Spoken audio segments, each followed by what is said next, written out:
جان بگو که من کی شنوم از راز تو، کی رسند به گوش من حرف دل و آواز تو.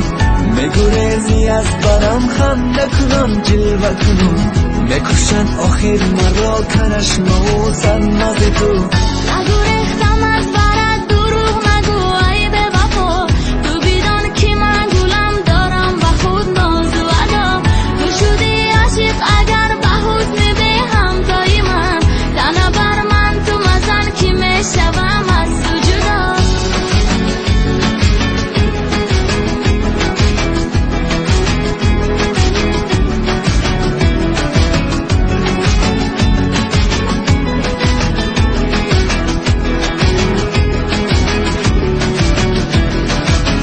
میجستم از تو وفا کردی ولی بر من جفا، خسته و آسودم نکردی قلبم را دوا.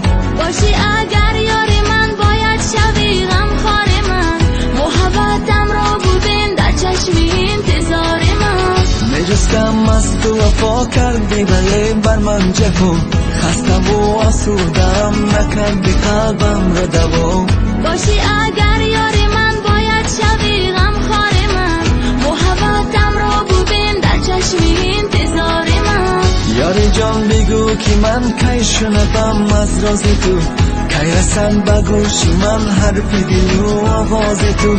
تو شدی عاشق اگر به حسن به همتای من، تنه بر من تو مزن که میشوم از تو جدا.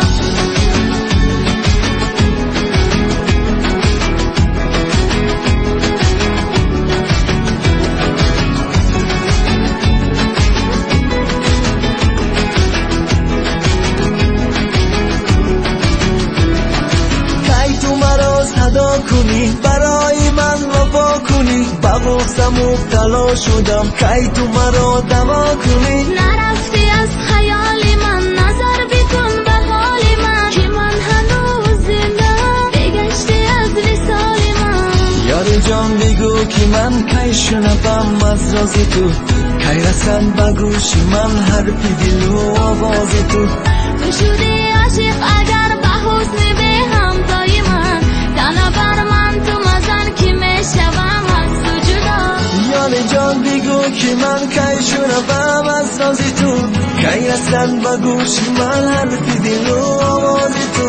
میگریزی از برم خنده کنم جلوه کنم، میکشد آخر مرا کرشم و سناز تو.